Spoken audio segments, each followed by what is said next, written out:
Premier livre de Samuel, chapitre 6. Pendant 7 mois, le coffre de l'Éternel fut dans le pays des Philistins. Alors les Philistins convoquèrent leurs prêtres et leur devint pour leur demander: Que ferons-nous du coffre de l'Éternel? Faites-nous savoir de quelle manière nous devons procéder pour le renvoyer dans son pays. Si vous renvoyez le coffre du Dieu d'Israël, dirent-ils, ne le renvoyez pas à vide. Faites-le accompagner d'un présent pour expier votre faute. Alors vous serez guéris, et vous saurez pourquoi il n'a cessé de sévir contre vous. Mais quelle sorte de réparation devons-nous lui offrir? Demandèrent les gens. Il leur répondit: Vous ferez 5 représentations en or des tumeurs qui vous ont affligés, et 5 rats en or selon le nombre des princes des Philistins. Car le même fléau a atteint tout le monde, y compris vos princes. Vous fabriquerez donc des effigies de vos tumeurs et des rats qui dévastent le pays, et vous les offrirez en hommage au Dieu d'Israël. Peut-être cessera-t-il de vous frapper sévèrement, vous, vos dieux et votre pays. Ne vous obstinez pas comme les Égyptiens et le Pharaon. Rappelez-vous qu'après avoir été malmenés par ce Dieu, ils ont dû laisser partir les Israélites. Maintenant donc, fabriquez un chariot neuf et prenez 2 vaches qui allaitent et qui n'ont pas encore porté le joug. Attelez-les au chariot et séparez-les de leurs petits que vous ramènerez à l'étable.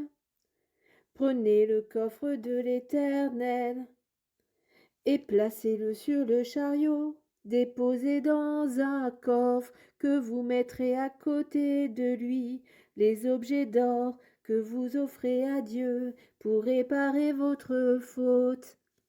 Ensuite, vous laisserez partir l'attelage. Vous le suivrez des yeux. Si les vaches se dirigent vers la frontière du pays d'Israël, du côté de Beth-Shemesh, cela veut dire que c'est leur Dieu qui nous a infligé tous ces grands malheurs. Sinon, nous conclurons que ce n'est pas lui qui nous a frappés, mais que cela nous est arrivé par hasard. Les Philistins suivirent ses instructions. Ils prirent 2 vaches qui allaitaient et les attelèrent au chariot, tout en enfermant leurs veaux dans l'étable. Ils placèrent le coffre de l'Éternel sur le chariot, ainsi que le coffret contenant les rats en or et les représentations de tumeurs.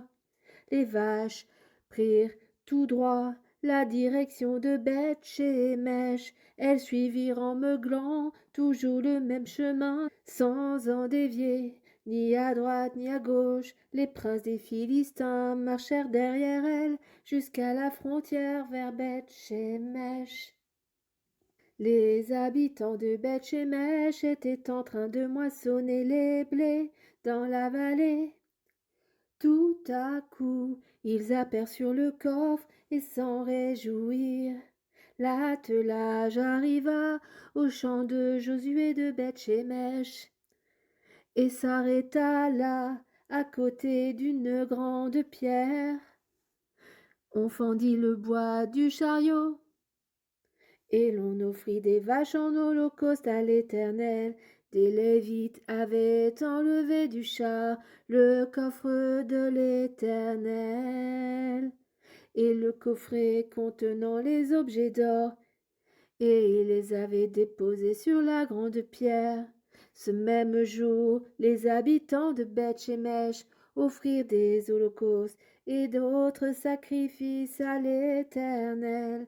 Quand les 5 princes des Philistins virent cela, ils retournèrent ce même jour à Écron.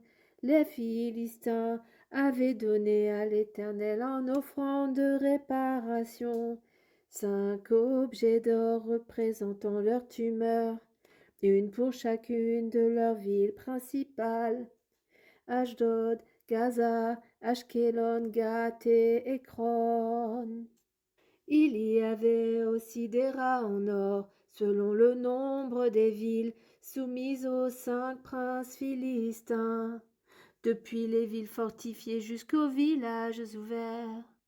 La grande pierre sur laquelle fut déposé le coffre de l'Éternel sert encore aujourd'hui de témoin dans le champ de Josué à Beth-Shemesh. L'Éternel frappa 70 habitants de Beth-Shemesh parce qu'ils avaient regardé dans le coffre de l'Éternel. Le peuple prit le deuil à cause de ce grand fléau que l'Éternel leur avait infligé. Les gens de Beth-Shemesh dirent: Qui pourrait subsister devant l'Éternel, ce Dieu saint? Chez qui pourrions-nous envoyer le coffre sacré pour le faire partir de chez nous? Ils envoyèrent des messagers aux habitants de Kiriath-Jearim pour leur dire: Les Philistins ont restitué le coffre de l'Éternel.